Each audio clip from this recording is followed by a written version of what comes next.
ಎಲ್ರಿಗೂ ನಮಸ್ಕಾರ. ಮನೆ ರುಚಿ ಕನ್ನಡ ಯೂಟ್ಯೂಬ್ ಚಾನಲ್ಗೆ ಸ್ವಾಗತ. ಸಿಂಪಲ್ಲಾಗಿ ಮತ್ತು ರುಚಿಯಾಗಿ ಹೇಗೆ ಚಿಕನ್ ಗ್ರೇವಿ ಮಾಡೋದಂತ ನೋಡೋಣ ಬನ್ನಿ. ಇಲ್ಲಿ ನಾನು ಅರ್ಧ ಕೆಜಿ ಚಿಕನ್ ತಗೊಂಡಿದ್ದೀನಿ. ಇದಕ್ಕೆ ಬೇಕಾಗಿರುವಂತಹ ಪದಾರ್ಥಗಳು 2 ಈರುಳ್ಳಿ, 1 ಬೆಳ್ಳುಳ್ಳಿ, ಅರ್ಧ ಇಂಚು ಶುಂಠಿ, ಅರ್ಧ ಟೊಮೆಟೊ, 2 ಹಸಿಮೆಣಸಿನ್ಕಾಯಿ, ಚಕ್ಕೆ, ಲವಂಗ, ಏಲಕ್ಕಿ, ಸ್ವಲ್ಪ ಕಾಯಿ, ಒಂದು ಅರ್ಧ ಹೋಳಷ್ಟು ನಿಂಬೆ ಹಣ್ಣು, ಪುದೀನ, ಕೊತ್ತಂಬರಿ ಸೊಪ್ಪು, ಸ್ವಲ್ಪ ಕರಿಬೇವು, ಎಣ್ಣೆ, ಗೋಡಂಬಿ ಮತ್ತು ಇದು ಮನೇಲೇ ಮಾಡಿರುವಂತಹ ಮಸಾಲ ಪೌಡರು.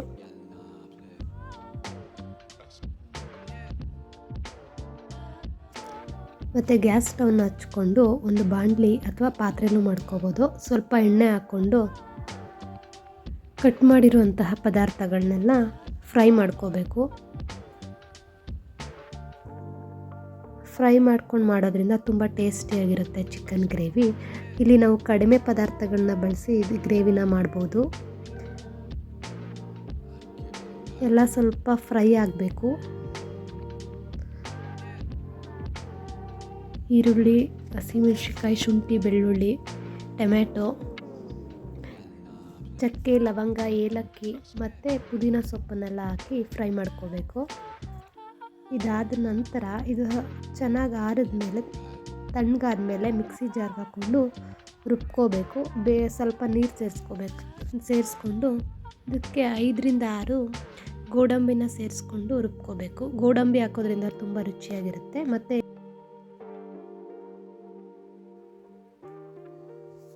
ಒಂದು ಕುಕ್ಕರ್ ತಗೋಬೇಕು. ಕುಕ್ಕರ್ಗೆ ಸ್ವಲ್ಪ ಎಣ್ಣೆ ಹಾಕಿ ವಾಶ್ ಮಾಡಿಟ್ಕೊಟ್ಟಿರೋಂತಹ ಚಿಕನ್ನ ಹಾಕ್ಕೋಬೇಕು. ಚಿಕನ್ನ ತುಂಬ ನೀಟಾಗಿ ತೊಳ್ಕೊಬೇಕು. ಚಿಕನ್ ಹಾಕಿದ ನಂತರ ಅದನ್ನು ಚೆನ್ನಾಗಿ ಬೇಯಿಸಬೇಕು. ಚಿಕನ್ನಲ್ಲಿರುವಂತಹ ನೀರೆಲ್ಲ ಡ್ರೈ ಆಗೋ ತನಕ ಬೇಯಿಸ್ಕೋಬೇಕಾಗುತ್ತೆ.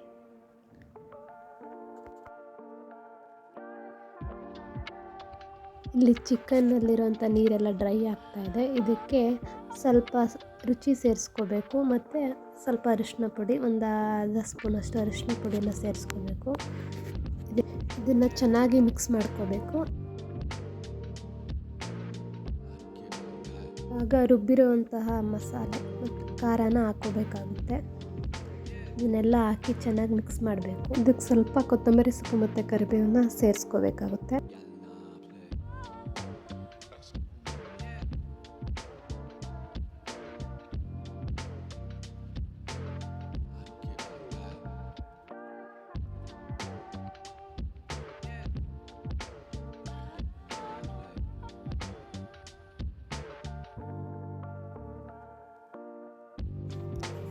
ಇದು ಮನೆಯಲ್ಲೇ ಮಾಡಿರುವಂತಹ ಮಸಾಲ ಪೌಡರು. ಇದನ್ನು ಹೇಗೆ ಮಾಡ್ಕೊಳ್ಳೋದಂದರೆ ಮೆಣಸು, ಜೀರಿಗೆ, ಧನಿಯಾ, ಕರಿಬೇವು, ಒಣಮೆಣಸಿನ್ಕಾಯಿ, ಚಕ್ಕೆ, ಲವಂಗ, ಏಲಕ್ಕಿನ ಡ್ರೈ ರೋಸ್ಟ್ ಮಾಡಿ ಪುಡಿ ಮಾಡ್ಕೋಬೇಕು. ಇಂಥ ಚಿಕನ್ ಗ್ರೇವಿಗಳಿಗೆ ಮಾಮೂಲಿ ತರಕಾರಿ ಗೊಜ್ಜಿಗೆಲ್ಲ ಹಾಕಿದ್ರೆ ತುಂಬಾ ಚೆನ್ನಾಗಿರುತ್ತೆ. ನಾನಿಲ್ಲೂ ಕೂಡ ಹಾಕ್ಕೊಂಡಿದ್ದೀನಿ, 1-2 ಸ್ಪೂನಷ್ಟು ಹಾಕ್ಕೊಂಡಿದ್ದೀನಿ. ತುಂಬ ರುಚಿಯಾಗಿರುತ್ತೆ. ಗ್ರೇವಿ ಆಗಿರೋದ್ರಿಂದ ತುಂಬ ತೆಳುವಾಗಿದ್ರೆ ಚೆನ್ನಾಗಿರಲ್ಲ, ಸ್ವಲ್ಪ ಗಟ್ಟಿಯಾಗೇ ಇದ್ದರೆ ತುಂಬ ಚೆನ್ನಾಗಿರುತ್ತೆ. ರೊಟ್ಟಿ, ಚಪಾತಿ, ರೈಸು, ಮುದ್ದೆಗೆಲ್ಲ ತುಂಬ ಚೆನ್ನಾಗಿರುತ್ತೆ. ಸ್ವಲ್ಪ ನಿಂಬೆಹಣ್ಣಿನ ರಸನ ಸೇರಿಸ್ಕೋಬೇಕು. ಆದಮೇಲೆ ಚೆನ್ನಾಗಿ ಮಿಕ್ಸ್ ಮಾಡ್ಕೋಬೇಕಾಗುತ್ತೆ.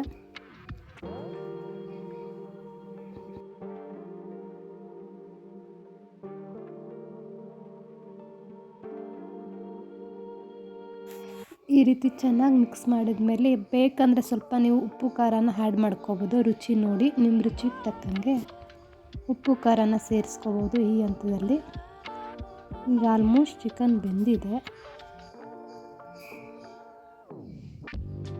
ಇದನ್ನೆಲ್ಲ ಚೆನ್ನಾಗಿ ಮಿಕ್ಸ್ ಮಾಡಿ ಕುಕ್ಕರ್ ಮುಚ್ಚಳನ ಮುಚ್ಚಿ 1 ವಿಷಲ್ ಬರ್ಸ್ಕೊಂಡ್ರೆ ಚಿಕನ್ ಗ್ರೇವಿ ರೆಡಿ ಆಗುತ್ತೆ. ತುಂಬಾ ಚೆನ್ನಾಗಿರುತ್ತೆ.